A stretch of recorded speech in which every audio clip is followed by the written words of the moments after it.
Glasshouse, we're looking for a few adequate men. Or you, always wanted to get shot at but never had the confidence? Pretty much unemployable? Easily excited by pictures like these? Well, there's a place for you in the new We'll Take Anybody Australian Army. Overweight? Nothing hides your unsightly bulges like camouflage. Let's face it, if we can hide a tank, we can hide you. Just write cannon fodder on the back of an envelope or get a clever friend to do it for you and you can be part of the expanded, expendable Australian Army. Be all you can be, even if it isn't very much.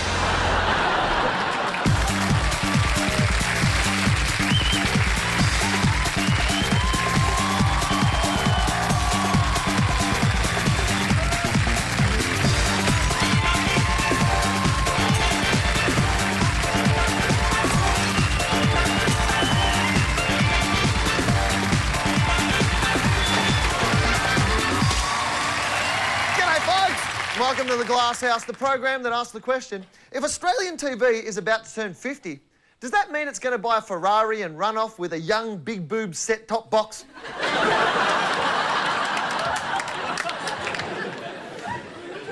More news than politicians coming home to fireworks and porn this week. A survey done in Melbourne has found an 1,100-page recipe book as heavy as a house brick is the most popular volume with shoplifters. Stealing the Cook's Companion by Stephanie Alexander is the do-it-yourself version of doing a runner from a restaurant, except you have to run home with the book and cook the free meal yourself. Chopper Read's books are also nicked regularly, which isn't surprising. They're a good read, as opposed to the author, who's a very naughty read. It's known as a 5-finger discount. Until Chopper gets hold of you, then it's a 3.5-finger discount. In South Africa, the police don't have enough cars, so the security minister has told them to ride to crime scenes on bicycles or donkeys. You might think it's bad in a divvy van, but it's way better than being shoved in the back of a donkey. But police donkeys are useful, and if you want to put on the siren, just yank its ears. Eeyore, eeyore, eeyore. In Romania, the taxation department is trying to get the country's 4,000 witches to start paying income tax. At the moment, only one witch pays tax, and that's on top of a massive HEX debt. You should see witches at tax time. Bubble, bubble, toil and trouble, deductions make and rebates double. Gold be spun from lead and metal, declare dependents Hansel and Gretel. Cauldrons simmer, fires mellow, now make a frog of Pete Costello. Congrats!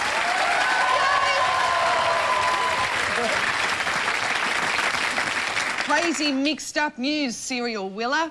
The Victorian Police is a bit embarrassed after a newspaper published sections of a secret psychological test used to stop psychopaths joining the force. It also doubles as a police dating service. The test uses a series of questions to screen out psychopaths based on the flawless reasoning that psychopaths always tell the truth. You had to answer true or not true to statements like, someone has control of my mind. Dirt frightens and disgusts me. And my personal favourite, I like repairing door latches. And if you answered that last one, not true, but the germs make me do it, you might just be a psychopath. If you're interested in joining the Victorian Police, the test and how it's analysed are available online. Mind you, it's pretty easy to work out. Answer true to, I believe in the right of law, and you're in. Answer true to, my demon makes me bleed people. You're probably not in. Thank you!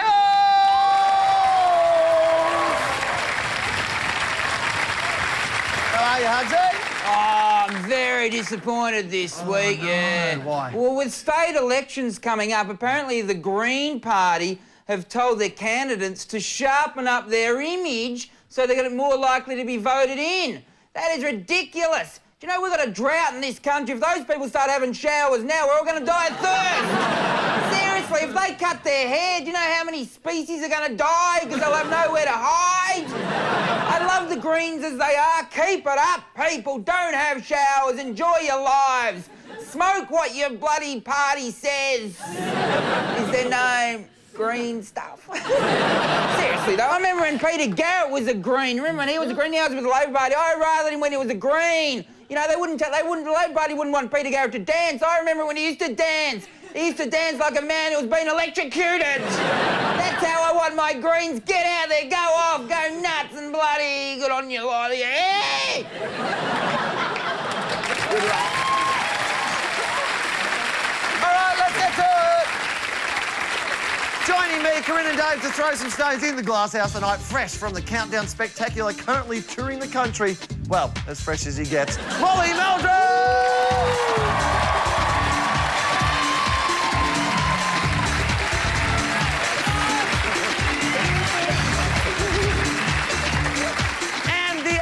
Lady of Australian stand-up, Fiona O'Loughlin.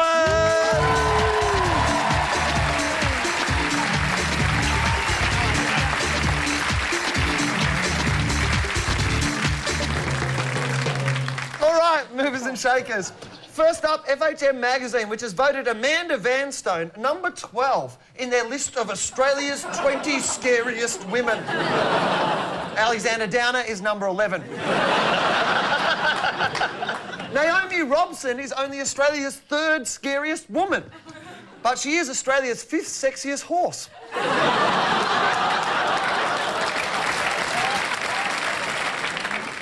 Jermaine Greer is number 2, and number 1 on the FHM list is Melbourne gangland matriarch Judith Moran, who has a list of her own and has just put the FHM editors at the top. Good luck, guys. Corinne, you're a scary woman. Who scares you? Amanda Vanstone, I can understand why she's on that list, because she wields a lot of power and she wields it in evil, evil ways. And, you know, Judith Moran I can understand too, because she's very frightening. And hi, if you're watching, Judith, hi. But there's some people on that list... She's actually a very nice lady. Judith Moran. How do you know Judith Moran? I can't believe... Molly knows someone in the news? I was at this party at Madonna's place in the spa and there was Judith. Bang, bang. I'm assuming it was Judith who came up to Molly and said, love your work, not Molly going up to Judith and saying, love your work. No, she was just very, very nice, you know, and I didn't realise for a moment who she was, and she said, you know some of my family, and I then realised who she was. Yeah, and she seemed very, very nice, you know. Yeah, but I really don't want to pursue this conversation. No. Every time you said on TV that something should be number 1 with a bullet, she went, I could make that happen. We shouldn't joke about those guys, because they... Yeah. This list is wrong, though, because my mum's not on it. Your mum's a scary woman? Well, you either get a scary mum or a scary dad, don't you? Like, there's the boss or my mum's the boss, you know, and she makes all the arrangements, and Dad just turns up and parks the car. And my dad's like the background dad. And he rang me once because Mum's the boss and she's in charge. And What's my your mother husband do, comes for out the God's back. sake? She's just a housewife. But my husband comes out the back and goes, Fiona, your dad's on the phone. I'm like, oh, Mum's dead. You know, he's just... Women have to be scary. It's part of the job. Yeah, I think this is a list. It's a veiled attempt at a list of chicks we wouldn't root. Whereas... I would root Naomi, They would definitely root Naomi Robson, Oh, wouldn't yeah, most people... You know who I reckon this is? No, I wouldn't.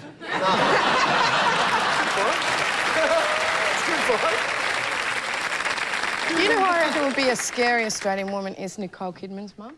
Yeah, right. No, she's lovely too. Oh, God, you've met everybody. Molly has actually officially met everybody. So I had this dream that this is how tragic my life is. I had a dream that I gate crashed the Kidman's family reunion. Yeah. I just had this dream. In your dream, you could have been invited in the dream, but... So even in your dream, you didn't think you were worthy of an invite? Did I tell you about the dream where I was molested by Will Ferrell?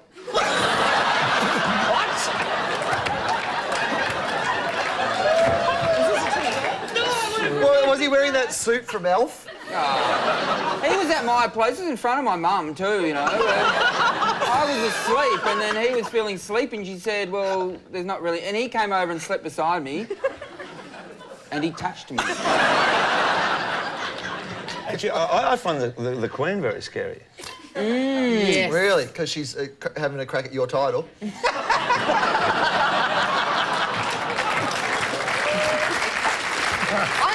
I reckon she'd be a real ballbuster. Yeah. I reckon she keeps... Well, their family is pretty nuts, but she manages to keep them on a fairly tight leash anyway, doesn't she? I don't think she's very scary. We don't have to take much. She's the queen. She shouldn't have to take any shit, really, should she? It's like she's, like, owns stuff. Have you ever met her, Molly? Yeah, I have.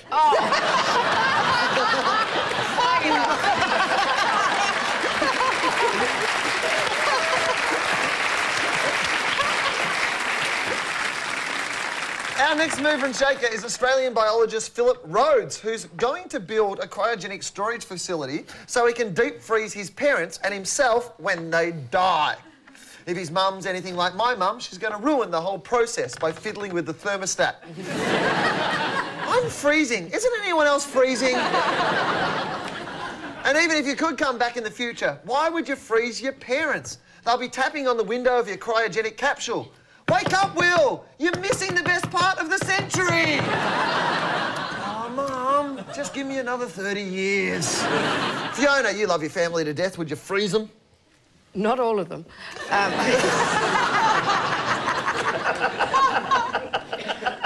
might freeze all the arseholes and give myself a bit of peace in the afterlife. I wouldn't freeze myself.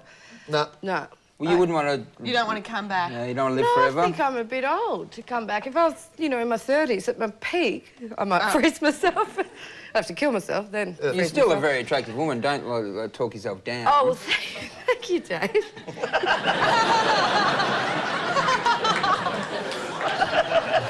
That wasn't a joke, you know.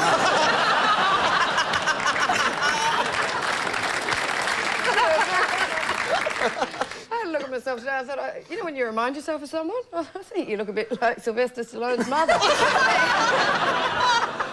You did it. What about you, Mole? What happens when Molly Meldrum finally drops off this morning? Oh, no, I don't want to do that. No, I mean, if I'm going to go, I'd like to be mummified, you know? Oh, really? Well, in Egypt, and then thrown into the Nile, and away we go. Would you be mummified with your hat on? I'd have to think about that. Yeah, we were talking about this before. The 50 years of Australian television, big celebrations this week. You've been on TV, what, for 40 years? Started on commotion in 1966. It's amazing. You've been on TV before decimal currency came in. Yeah.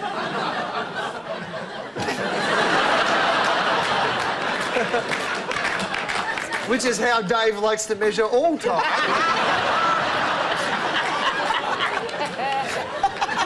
A lot of people think that AD means, you know, Dave, it's for after decimal.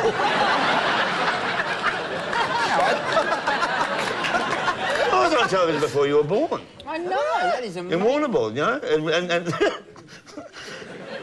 I was in Warrnambool before you were born, when I think of it. Really? Imagine what you were doing in Warrnambool before I was born. Are you my father?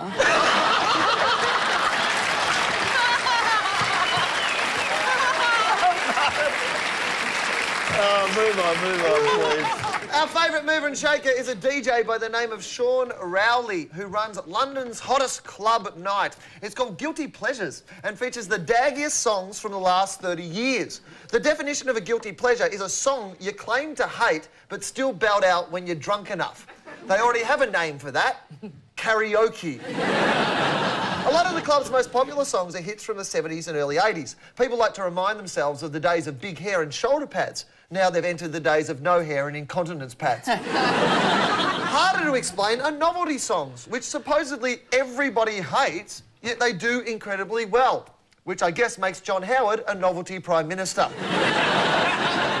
Molly, you hang out with Sherbet. What's your guilty pleasure? Some people in the audience writing their own jokes, Mol. Absolutely.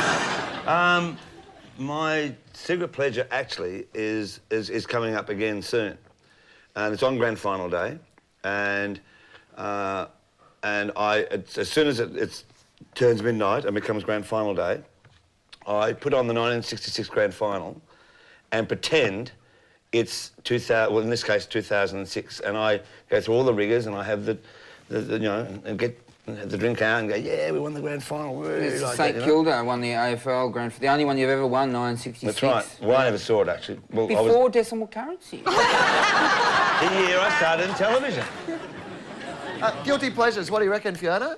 Well, I would love to go to that club because Air Supply, you know... What club? The music club. Oh, the club we're talking about in this story, Molly. Sorry. That takes me back to... Because that was when I was in my prime, where I should have been cryogenically frozen, right? But... With Air Supply? Yeah, I was... I don't know, 22, I was a child bride. I can't get out the wedding photos, though, because they're too embarrassing. I was a cross between one of those bad toilet roll covers at your nana's and John Benet Ramsey. Do you know that back then when you were talking I was about 2 years older than her. Air Supply was their songs were the most played songs at weddings, engagements. Yeah. They were huge, not only here in America, huge. So you'd still stand by them as a... Vocally fantastic. Brilliant. What about Songs making great. love out of nothing at all? They were making love out of nothing at all. I did that many times. Do you know it's happened to me twice that I've gone to the wrong wedding? And I've actually sat in the church and I'm thinking, I don't know all these people. This is really weird, you know? That's not Madonna and Sean Penn. And both times I had to go back. I had to go back to the reception because they were pleased to see me there, you know. I'm serious. And Did they think it was like some new reality TV show, Surprise Molly? No, and I got so pissed I made a speech at both of them. I did. One only happened just before Christmas, up in Hayman Island. You went to Hayman Island and you went to the wrong wedding. How many were on Hayman? It's not that big. No. The wedding in Hayman Did you Island. go to the wrong island? I was going...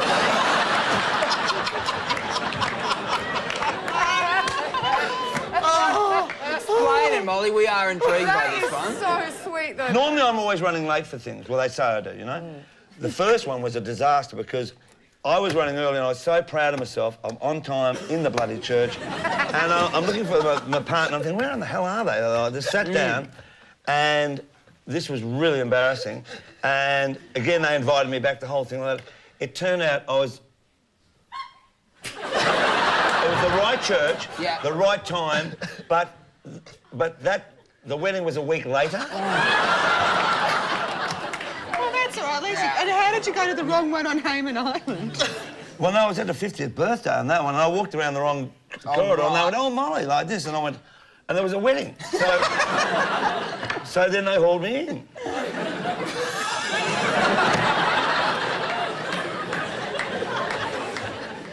I actually went to a gay wedding just recently. Yeah. That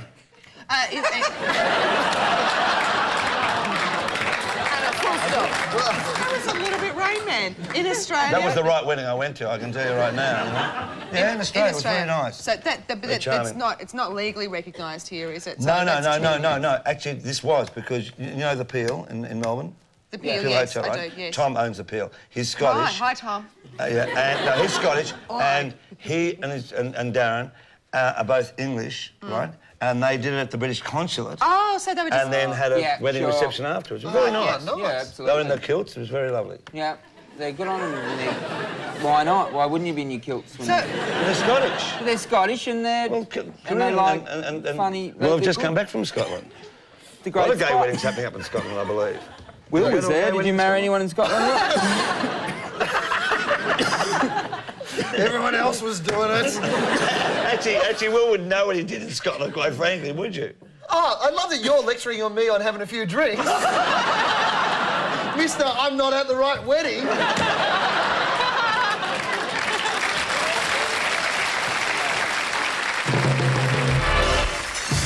Later in the Glasshouse, George W. Bush makes it through another day without catching fire or electrocuting himself. Amazing, isn't it? Increasing evidence of rampant drug use at the Dolmio factory.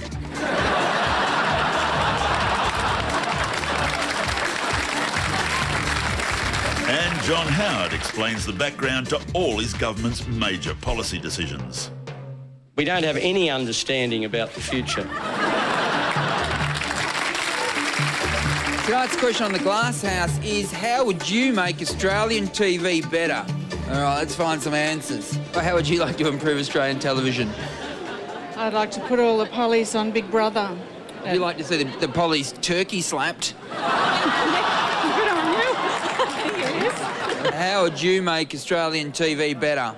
More Australian, more European, if you want to say, yes. I like it. More nudity, yeah? I didn't say nudity, I said European. How would you improve Australian television? Oh, mate, I'd get rid of Big Brother. Can't ever... A lot of people have made some great careers. What about Hot Dogs? He's doing really well. That was my other one. I was going to say I'd ban that show as well, get rid of the late night quiz as well as Big Brother. Can't handle it. How would you improve Australian television? Oh, just more nudity. Big boobs and stuff on television. Big boobs, yeah? Big boobs. All right. So you're a real deep thinker, yeah? Yeah, you can say that. Just boobs. If you see boobs, that's all you want to see. I'd put you on Home and Away. And what role would I play? You could be the pregnant teenager. What are you saying about me and my baby? How would you improve Australian television? Well, I think I'd get the announcers to sing the news. Oh, yeah, so even if it was a bad thing happened, it would be fun if it was in a song. Yeah, it'd be great if it was a choir, actually. Yeah, so another new sing for us? I can. All right, sing about the drought. We've got a drought in Australia. It's the longest drought of all time. We have the longest drought in Australia. I like it. I'm not thirsty at all.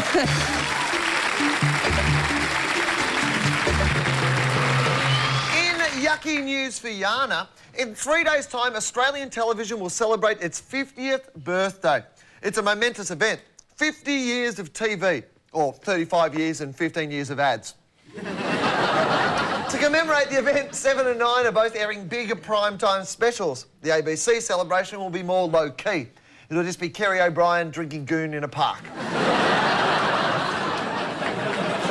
And as well as celebrating long-running shows like Hey Hey and Neighbours, we'll also remember the shortest-running shows like Let Loose Live, Yasmin's Getting Married, and Ray Martin Fights a Pig. Dave, I'd like your help. I want you to be Australian TV. All right, great. And we're going to interview you.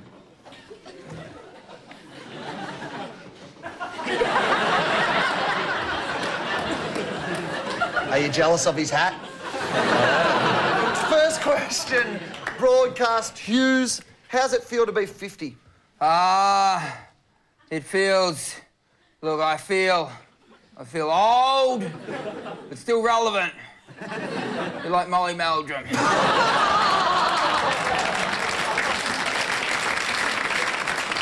How do you feel? Because you're quite a traditional television. How do you feel about these new upstart plasma screens coming through? They're anorexic, aren't they? You need a bit of thickness, a bit of width, a bit of, you know, I think you need to know... People need to know you're there. I don't want to be hanging on the wall like a bloody dickhead. Molly, do you have a question for the telly? Absolutely. I mean, like going from black and white to colour. I've known you for a long time, Molly Meldrum. You have. What is it like to have Molly inside you for 40 years?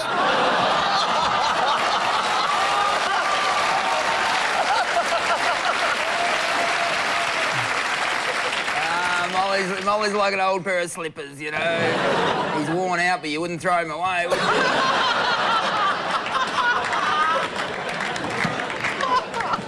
Oh, shit. Oh, dear. Who wouldn't you work with again? Oh, I wouldn't work with, who wouldn't I work with? I wouldn't work with bloody Humphrey B. Bear. Really? Why is that? No conversation. What was it like, actually sort of broadcasting 2 Olympic Games, you know? One in 56 when television first started. That was before decimal currency. I remember when you could buy me for £42. Do you have a favourite channel? Yeah, I like the ABC. Yeah.